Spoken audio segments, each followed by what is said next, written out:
함께 우리 신앙을 고백하시겠습니다. 나는 전능하신 아버지 하나님 천지의 창조주를 믿습니다.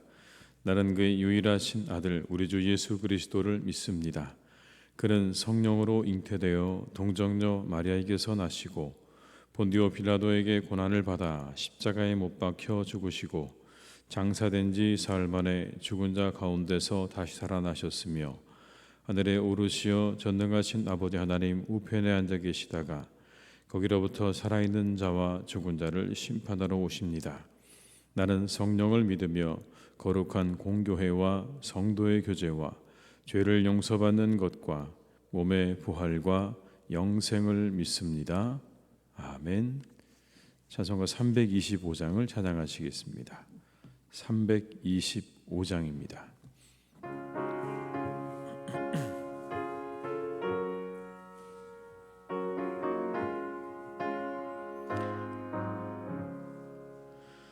예수가 함께 계시니 시험이 오나 겁없네. 기쁨의 근원 되시는 예수를 위해 삽시다. 날마다 주를 섬기며 언제나 주를 기리고 그 사랑 안에 살면서 딴 길로 가지 맙시다. 이 세상 사는 동안에 주 이름 전파하면서 무한한 복락 주시는 예수를 위해 삽시다.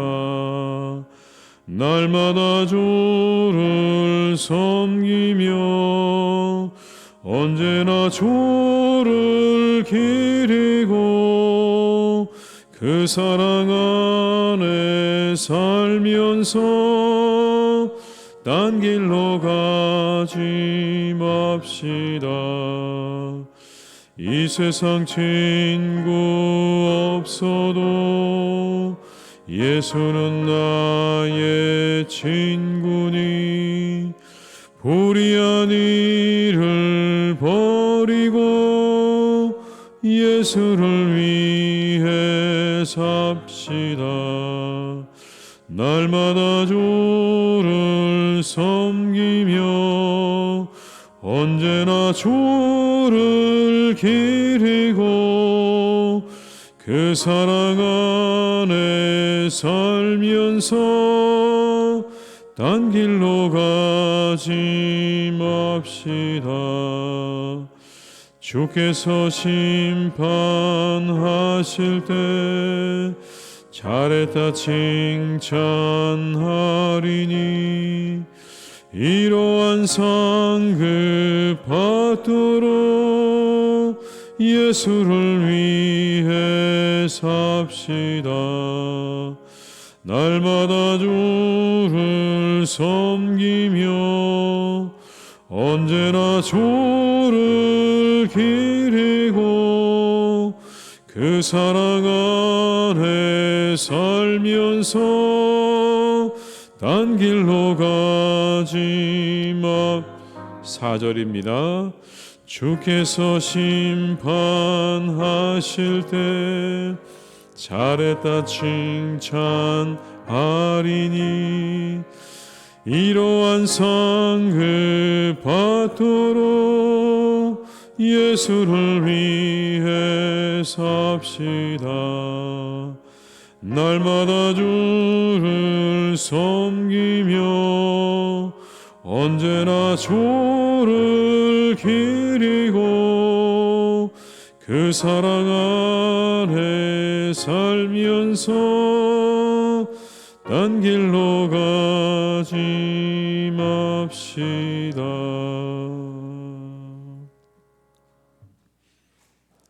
이 시간 하나님께서 우리에게 주신 말씀은 요한복음 20장 19절에서 29절의 말씀이 되겠습니다.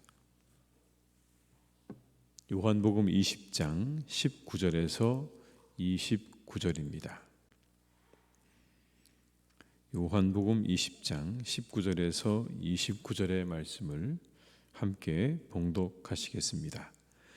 이날 곧 안식 후 첫날 저녁 때에 제자들이 유대인들을 두려워하여 모인 곳의 문들을 닫았더니 예수께서 오사 가운데 서서 이르시되 너희에게 평강이 있을지어다. 이 말씀을 하시고 손과 옆구리를 보이시니 제자들이 주를 보고 기뻐하더라. 예수께서 또 이르시되 너희에게 평강이 있을지어다. 아버지께서 나를 보내신 것 같이 나도 너희를 보내노라. 이 말씀을 하시고 그들을 향하사 숨을 내쉬며 이르시되 성령을 받으라. 너희가 누구의 죄든지 사하면 사하여질 것이요 누구의 죄든지 그대로 두면 그대로 있으리라 하시니라. 12 제자 중에 하나로서 디두모라 불리는 도마는 예수께서 오셨을 때에 함께 있지 아니한지라.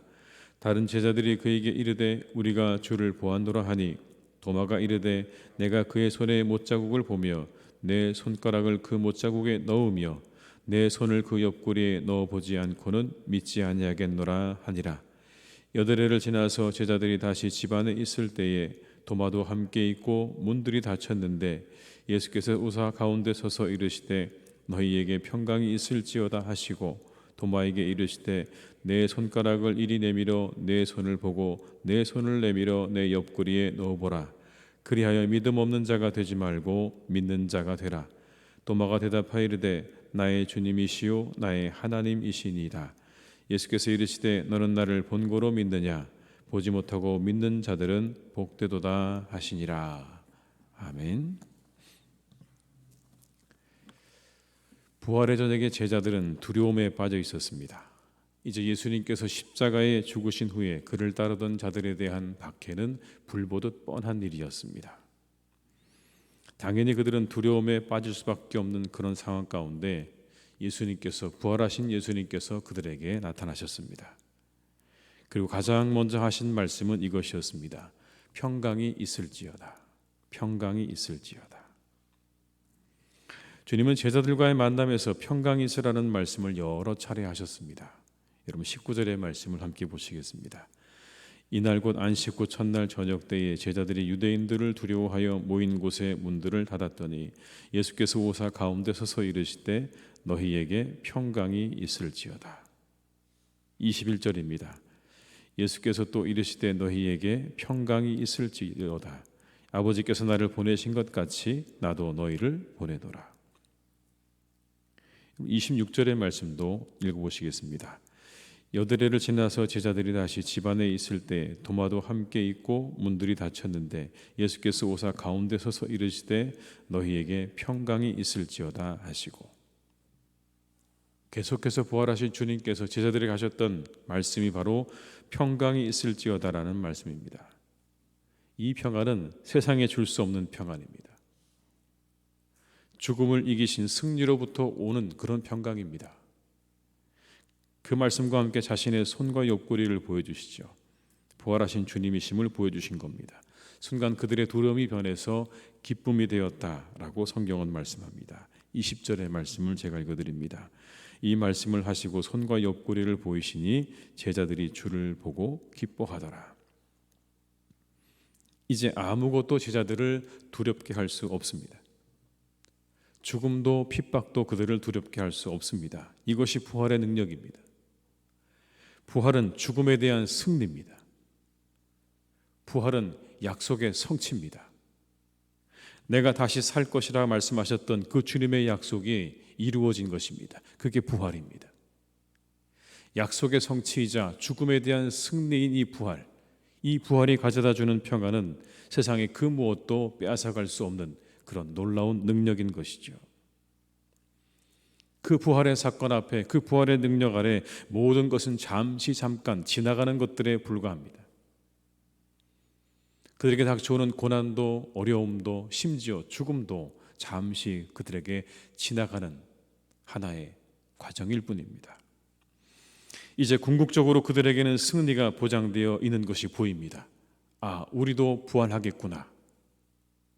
우리가 비록 이 세상 가운데 고난을 당하고 때로는 죽임을 당한다고 해도 우리 주님처럼 우리도 부활할 것이라고 하는 그 한 가지의 사실이 모든 것들을 다 이길 수 있는 힘과 위로와 평안을 주시는 것이 분명한 것입니다. 그 승리 안에서, 그 부활의 승리 안에서 평안을 누렸던 것입니다. 오늘도 우리를 두려움과 염려 가운데로 몰아가는 것들이 많은 세상이지만 죽음을 이기시고 부활하신 주님의 능력 안에서 평안을 누리시기를 주님의 이름으로 축원합니다. 그 주님께서, 부활의 주님께서 오늘도 우리와 함께 하시는 줄 믿습니다. 그리고 말씀하십니다. 평안하라 말씀하십니다.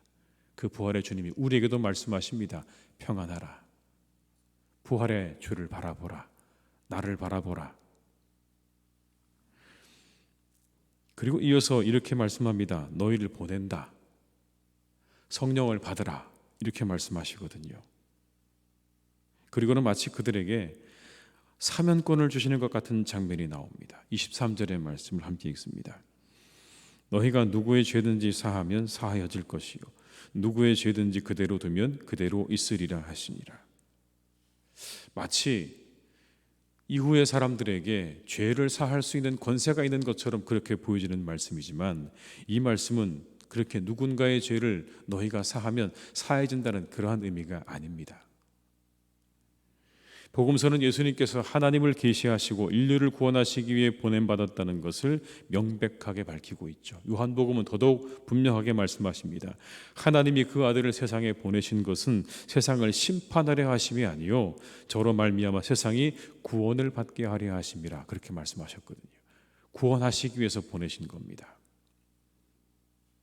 그렇게 구원하시기 위해서 보내신 그 예수님과 그리고 하나님, 그 하나님과 예수 그리스도를 받아들이는 사람들은 구원을 얻을 것이지만 거부하는 자들에게는 심판이 있다고 분명하게 말씀하고 계십니다. 이것이 복음인 것입니다. 예수 그리스도를 받아들이느냐 그렇지 않느냐에 따라서 받아들이는 자들에게는 구원이, 그렇지 못한 자들에게는 심판이 있음을 말씀해 주고 있는 것이죠. 이제 이 복음의 소식을 누가 전해야 하는 것입니까? 그건 바로 예수님의 제자들, 이 땅에 남겨진 사람들이 전해야 할 몫인 거죠. 그들에게 위임하고 계시는 겁니다. 그런 여러분, 그렇게 위임받은 이들이 전하는 예수님을 받아들이는 자들에게는 죄사함의 은혜가 임할 것이지만 그러나 그 복음을 거부하는 자들에게는 심판이 있게 될 것을 이렇게 말씀하고 있는 것입니다. 그들에게 직접적으로 죄사함의 권세가 있다라는 게 아니라 죄사함의 권세를 가지고 계시는 예수 그리스도를 전할 때 받아들이는 사람은 그 은혜를 얻겠지만 그걸 거부하는 사람은 얻지 못할 것이다. 심판에 이르게 될 것이다 라고 말씀하고 있는 것이죠. 이것이 예수님께서 성도들에게 성령을 주시고 세상으로 보내신 이유입니다. 우리가 잊지 말아야 할 이유입니다. 너희는 세상으로 가라 하셨거든요. 복음을 전하게 하시기 위함이었습니다. 여러분, 오늘의 본문의 말씀을 우리가 읽다 보면 문들이 닫혀 있었다고 하는 걸 우리가 알 수 있습니다. 문들이 꽁꽁 닫혀 있었습니다. 두려움 때문에 문이 꽁꽁 닫혀 있었는데 오늘 예수님께서 그들에게 성령을 허락하십니다. 부활의 주님을 보여주시고 성령을 허락하시고 성령을 받으라고 말씀하시고 이제 그들에게 그 문을 열고 나가라고 말씀하십니다. 교회는 이곳에 꽁꽁 문을 닫고 있는 것이 아니라 세상을 향해 나가야 하는 곳입니다. 꽁꽁 문 닫고 우리끼리 그냥 이 안에서 즐겁고 즐거운 시간을 보내는 게 교회가 아니라 오늘 본문의 말씀에 의하면 그 닫혀진 문을 열고 세상을 향해서 나가야 하는 것입니다. 주님께서 우리에게 성령을 주신 이유도, 부활의 주님을 보여주신 이유도 바로 거기 있습니다. 세상에 복음을 전하게 하시려고.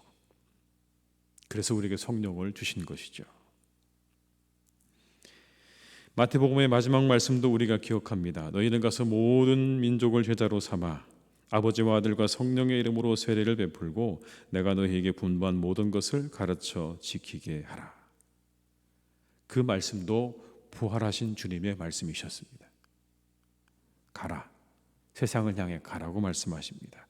복음을 전하기 위함이 또한 우리를 부르신 이유임을 언제나 우리는 잊어서는 안 될 것입니다.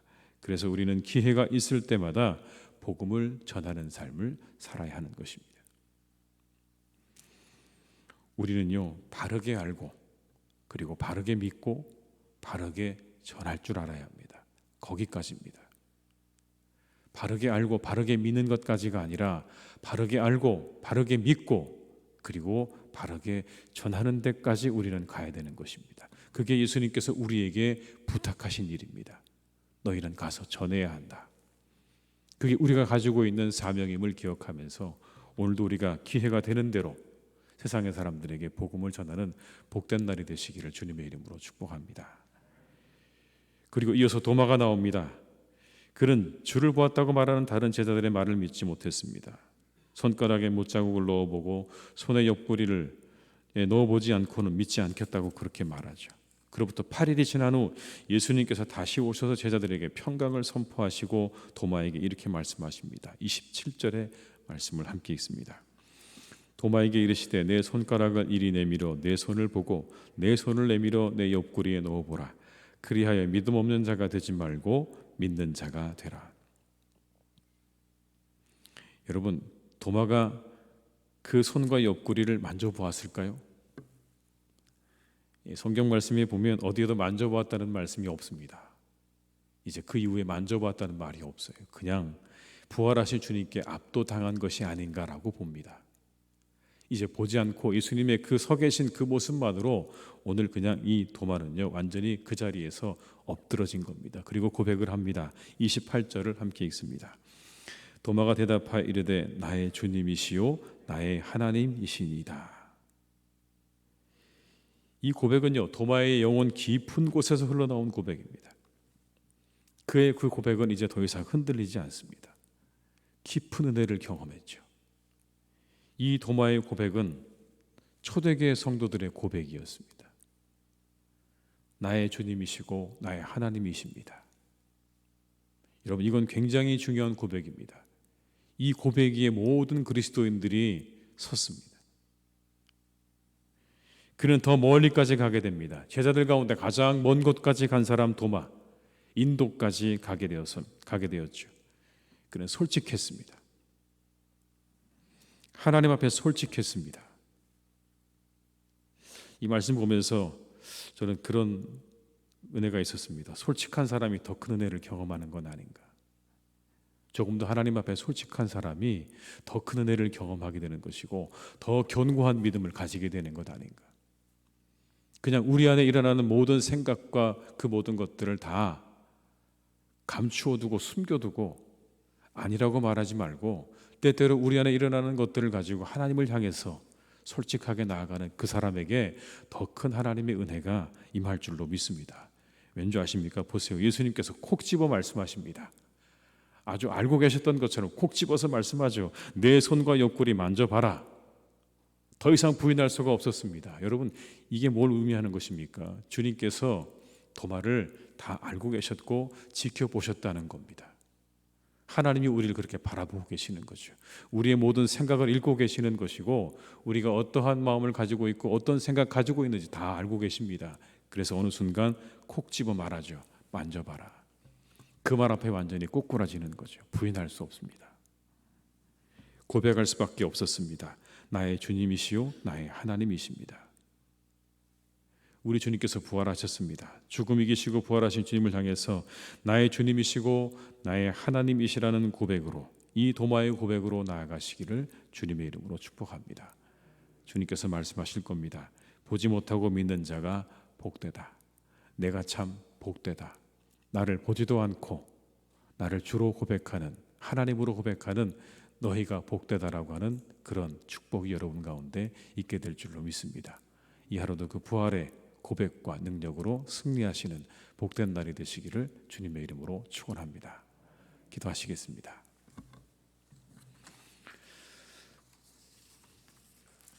아버지 하나님, 우리 주님 부활하셨습니다. 성경은 우리에게 부활의 주님을 증언합니다. 주님이 십자가에 돌아가신 후에 밀려오는 두려움과 불안과 염려 때문에 그들은 꽁꽁 문을 닫고 있었습니다. 그때 부활의 주님이 그들을 찾아오셨습니다. 그리고 말씀하십니다. 평강이 있을지어다. 평안하라. 평안하라 말씀하셨습니다. 우리가 가지게 되는 평안, 제자들이 가졌던 그 평안, 세상에 주는 평안과 같지 않습니다. 그 평안은 죽음에서 승리하신 부활의 주님으로부터 오는 평안이기에 그 평안은 세상의 평안이 아니고 세상에 줄 수도 알 수도 없는 평안입니다. 약속의 성취로부터 오는 평안입니다. 그들에게 주셨던 그 말씀 그대로 다시 사신 그 주님으로부터 오는 그 평안을 오늘 제자들은 누리고 있습니다. 주님, 우리도 이 평안을 얻게 하여 주시옵소서. 부활의 능력으로부터 오는 이 평안, 약속의 성취로부터 오는 이 평안을 우리가 경험하며 그 평안을 기대하며 그 평안을 바라보며 우리가 오늘도 이 세상을 승리하며 나아가는 우리 성도님들 다 되게 하여 주시옵소서.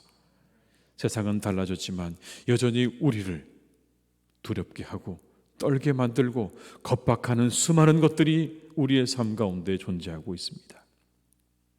그러나 그때 우리를 향해 말씀하시는 주님의 음성, 나를 보라, 부활한 나를 보라 말씀하신 그 주님의 음성을 듣고 평안하라 말씀하신 그 주님의 음성을 따라 우리가 어떤 상황에도 평안을 누릴 수 있는 우리 모두가 되게 하여 주시옵소서.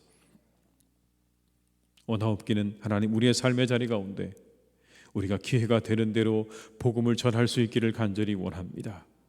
우리의 믿음은, 하나님께서 우리를 부르심은 우리가 믿고 우리의 축복에서 머무는 것이 아니라 우리에게 복음을 전하라 말씀하셨다는 것을 잊지 않게 하여 주시옵소서.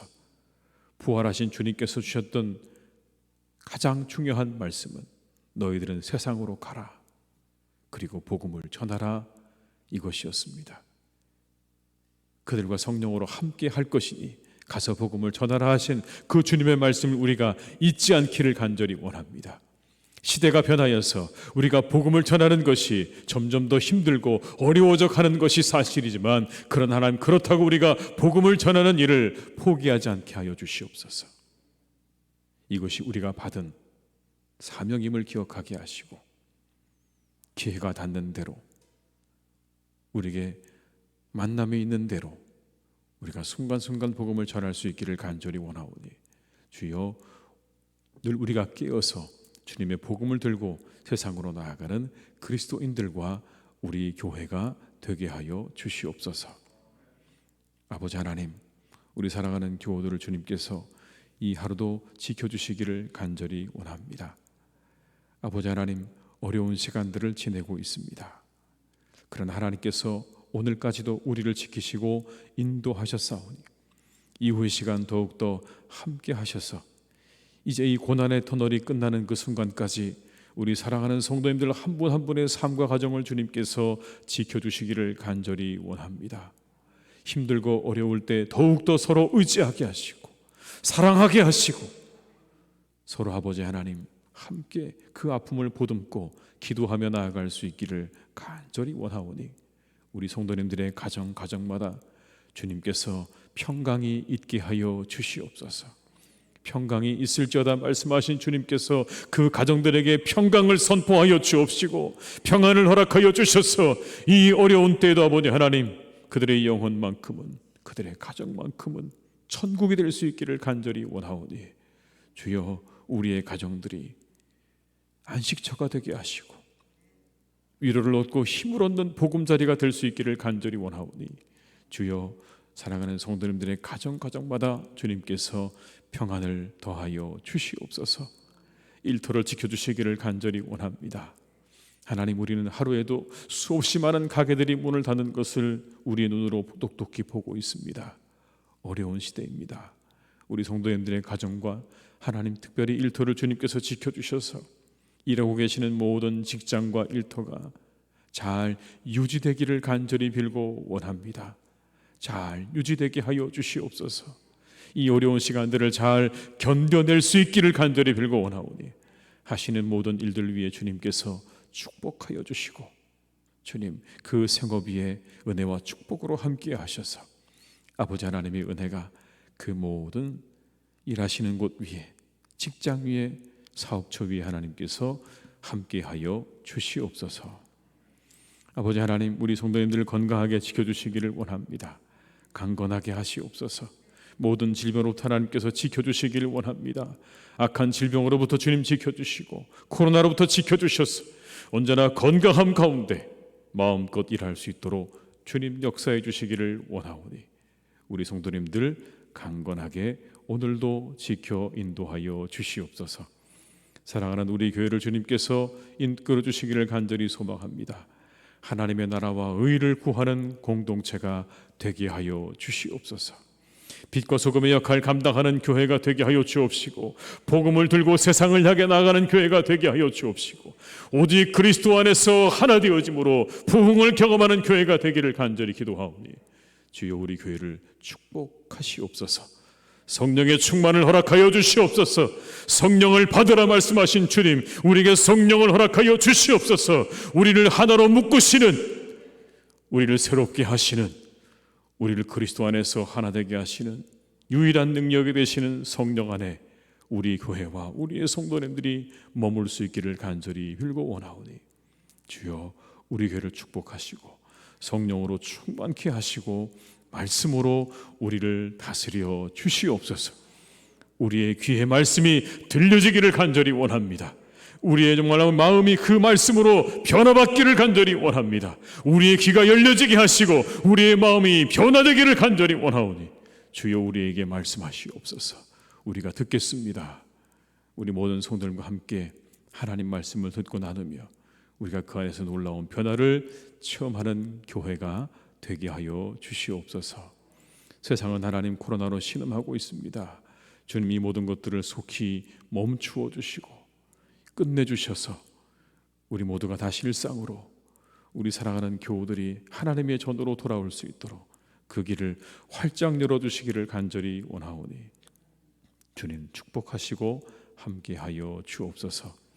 코로나로 고통받는 많은 환자들을 하나님 기억하시고 속히 치유로 받고 치료되어서 집으로 돌아가는 은혜가 있게 하여 주옵시고 한 사람도 이것으로 인해서 죽음을 맞는 사람이 없도록 하나님 지키시고 돌보아 주시옵소서. 어려움 당하지 않게 하시고 합병증이 없도록 하나님께서 환자들을 한 분 한 분 지켜주시기를 간절히 원하오니 주여 역사해 주시옵소서. 우리 환우들도 하나님께서 이 하루 가운데 주님의 놀라우신 은혜로 치료하시는 햇빛으로 광선으로 우리 환우들을 깨끗하게 고치시기를 간절히 원하옵고 예수님의 이름으로 기도드립니다. 아멘. 각자의 자리에서 계속 기도하시겠습니다.